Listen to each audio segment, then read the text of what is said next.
Friends, let's start with the numericals of assignment of chapter number 8. The very first numerical says that you have to prove unit of 1 upon root of mu 0 epsilon 0 is unit of speed. ये एक formula हमने theory में देखा था कि speed of light electronic wave in vacuum is given as root of 1 upon root mu 0 epsilon 0 and which is equal to c. यानी formula wise तो ये बराबर है पर हमें प्रूव करना यूनिट वाइज. तो डायरेक्टली फॉर्मूला का नाम देके नहीं देख सकते भाई unit of both of them are same. तो चलो शुरू करते हैं. लेफ्ट साइड पे म्यू 0 एप्सिलॉन 0 दो है तो पहले एप्सिलॉन 0 को लेते हैं. एप्सिलॉन 0 का यूनिट क्या होता है? तो it is coulomb square upon newton metre square. But coulomb is ampere into second तो इसको लिखेंगे एम्पियर इनटू सेकंड का square upon newton metre square and this will be ampere square second square upon newton into metre square. फिर mu 0 की बात करें तो mu 0 का यूनिट क्या होता है? तो म्यू 0 का unit is tesla metre upon ampere. बराबर है. But we know that tesla T can be written as newton upon ampere metre. आप बोलोगे ये कहाँ से लाए? बिकॉज फोर्स का फॉर्मूला ILB था तो therefore B is equal to F upon IL. बराबर है. तो ये टेस्ला को यहाँ रख देवे तो देयरफॉर म्यू 0 का यूनिट क्या बनेगा? Mu 0 will have unit as newton upon ampere metre into metre upon ampere यानी कि newton upon ampere square. Okay now चलते हैं. दस यूनिट ऑफ 1 अपॉन रूट. अच्छा पहले म्यू 0 एप्सिलॉन 0 लिखते हैं.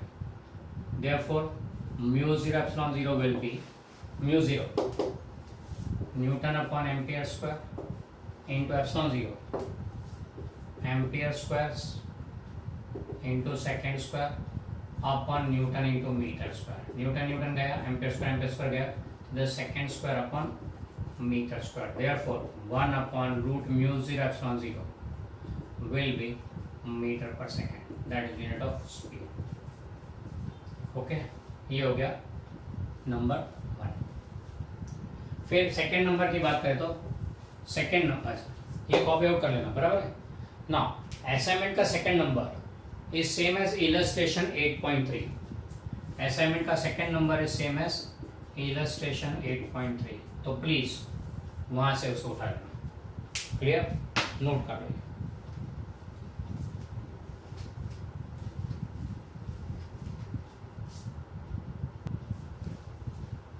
चलो फिर नेक्स्ट चलते हैं सम नंबर 3 की तरफ. सम नंबर 3 में दिया हुआ है 5% of total energy of 100 watt bulb is converted into visible light. यानी एफिशिएंसी 5% दिया हुआ है. Calculate average intensity at a spherical surface at a distance of 1 meter from the bulb. Consider bulb to be point source and let medium be isotropic. अब यहाँ पे बोला intensity ढूंढना है. आपको पावर बल्ब दिया. बल्ब का पावर 100 वाट है. एफिशिएंसी 5% है इससे विजिबल लाइट में 5 वाट कन्वर्ट हो रहा है.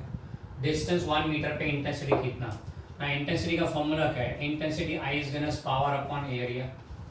पावर है एरिया कितना होगा? तो यहाँ पे bulb is a point light source तो उसके आसपास जो वेव फ्रंट बनेगा कुछ ऐसा बनेगा.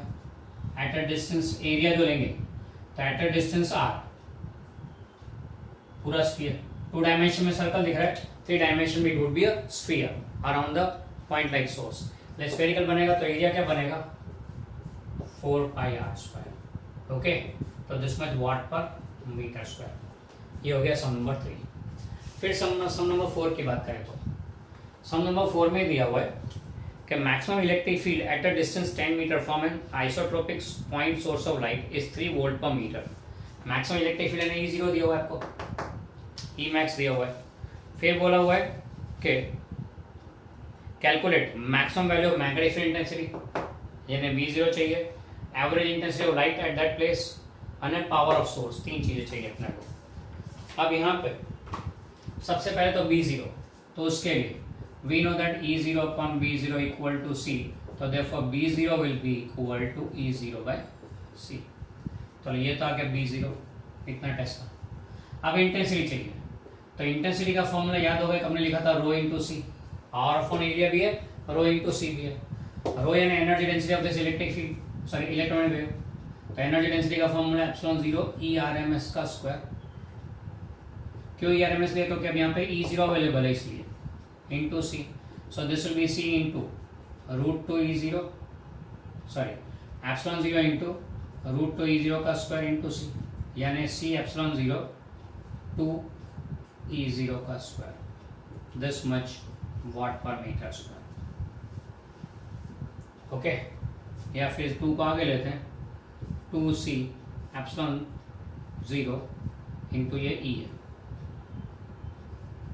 अब E एंड एप्सिलॉन 0 लिखने में ध्यान रखना दोनों मैच नहीं हो जाए, ये एप्सिलॉन 0. ओके, इंटेंसिटी आ गया. फिर इंटेंसिटी पर से पावर मिल जाएगा. Intensity is power upon area, तो therefore power will be equal to intensity into area. फिर से पॉइंट लाइक सोर्स है इसलिए 4πr² will be the formula. ये हो गया दिस मच वाट. ओके, ये हो गया सम नंबर 4. फिर चलते हैं सम नंबर 5 की तरफ. ना फिफ्थ सम में क्या दिया हुआ है? Power is 40 watt. फिफ्थ में दिया है an observer is at a distance 2 metre from an isotropic point source of light emitting 40 watt power. What are the RMS value of electric and magnetic field due to point source at position of observer? Power दिया हुआ है आपको, ERMS BRMS ढूंढना है ना. Power को तो directly कोई कनेक्शन है नहीं ERMS BRMS से, इंटेंसिटी को है. तो शुरू करते हैं. Intensity is rho into C, that's epsilon 0 ERMS का square into C. Intensity is also equal to power upon area, दोनों को इक्वेट करें तो therefore power upon area is equal to epsilon 0. नहीं तो एक काम करते हैं, इधर ही कंटिन्यू करते हैं. Therefore power is equal to I into A. I क्या है? एप्सिलॉन 0 ERMS का square into c into area. Area will be πr². सारी वैल्यूज हैं, पावर मिल जाएगा.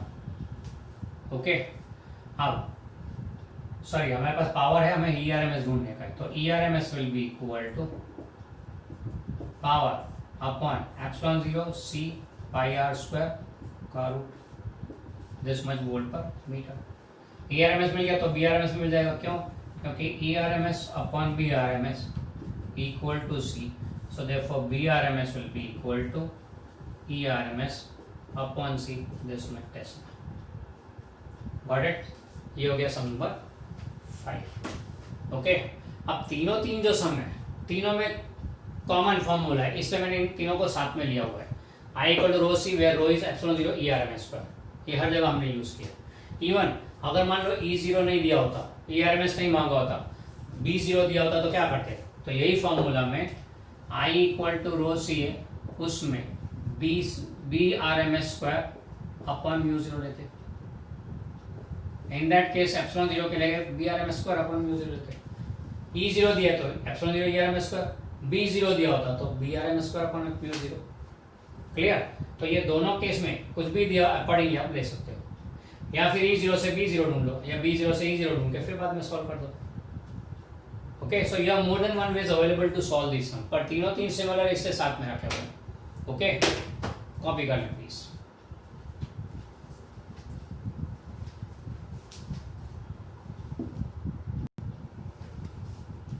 चलो नेक्स्ट सम नंबर 6 में आपको दिया हुआ है.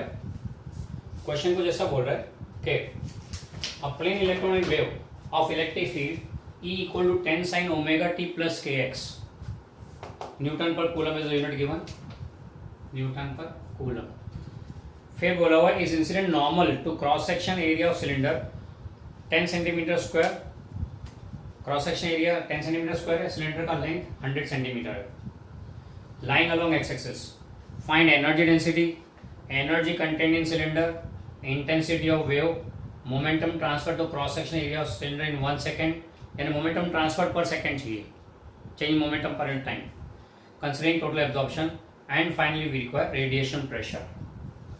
अब इसमें से काफ़ी चीज़ हमारे लिए नहीं है जो हमको नोट्स चैप्टर में नहीं दिया हुआ है, पर फिर भी इट्स नॉट सो टफ. देख लेते हैं क्या है.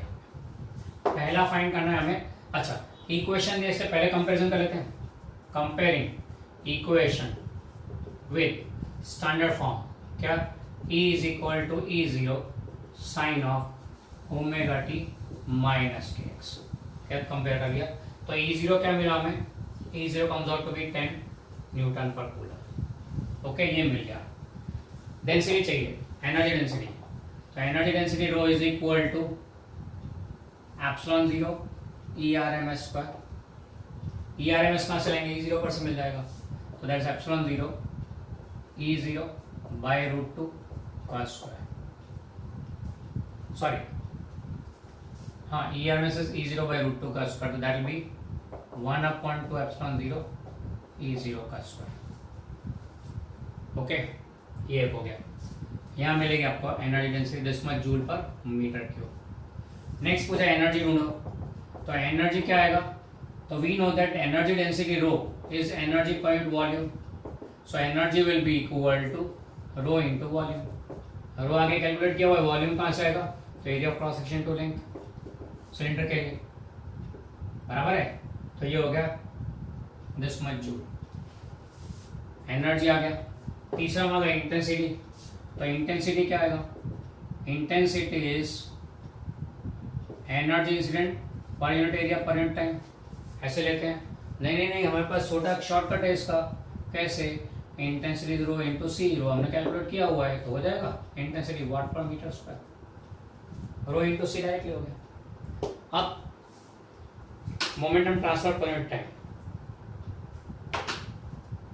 ना momentum transfer per unit time में फोर्स हो गया, delta p by delta t is nothing but force and that's energy per unit time, energy per unit time आएगा, सॉरी एनर्जी अपॉन सी, तो this will be this much Newton.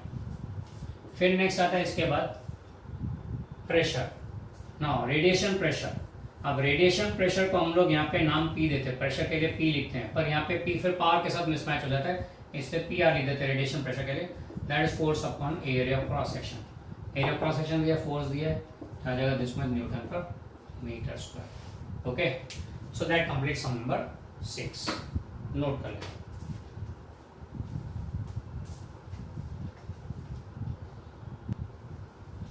तो next sum number 7 में हमें दिया हुआ है question में कुछ ऐसा कि a 100 watt bulb is kept at center of spherical surface and is at a distance of 10 meter from the surface. Calculate force acting on surface of sphere by electronic waves along with intensity. Force find करना है, intensity find करना है, E0 find करना है, B0 find करना है। Take working efficiency of bulb to be 2.5%. 1000 watt का bulb है, 2.5% उसकी एफिशिएंसी मतलब 25 वाट ही कन्वर्ट होगा लाइट में। Also calculate energy density on the surface, energy density भी ढूंढनी है, यानी इतनी चीजें ढूंढनी है हमें। चलो शुरू करते हैं। सबसे पहले देखेंगे फोर्स। पावर का formula, power is force into speed, speed यहाँ पे c होगा, इसलिए force will be equal to power upon c, this much new. दूसरा बोला intensity, intensity is power upon area, area क्या आएगा, spherical surface of radius R, तो area scope है, स्फेरिकल सरफेस एरिया कितना, वाट पर मीटर स्क्वायर। फिर तीसरा मांगा एप्सिलॉन 0, तो यहाँ पे डेंसिटी भी मांगा हुआ है, तो I equal to rho into c, तो डेंसिटी एनर्जी डेंसिटी भी I अपन सी, इंटेंसिटी मिल गया, C से डिवाइड कर दो, तो this much joule per meter cube. Next density is given epsilon 0 ERMS square, that is epsilon 0 into E0 by √2 cos square, that is 1/2 epsilon 0 E0 square हो गया। तो energy density आ गया दिस मच,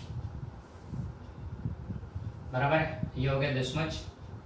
सॉरी, हमें E0 find करना है, तो E0 will be equal to twice rho upon epsilon 0 का root, this much volt पर मीटर। E0 आ गया तो B0 आ जाएगा, कैसे, E0 upon B0 is equal to C, तो therefore B0 will be equal to E0 upon C, this much Tesla. Okay, more than one ways are there to solve because you have the formula all available to you. बस इसको ऐसे ही solve करते रहिए। Chapter number 8 में ज़्यादा variety of sums नहीं है, इतना ही फॉर्मूला इन्वॉल्व है, उससे ज़्यादा वैरायटी है भी नहीं, इससे गड्डी को यहाँ रोकते हैं। ये खत्म हुआ आपका चैप्टर नंबर 8 का असाइनमेंट। ओके।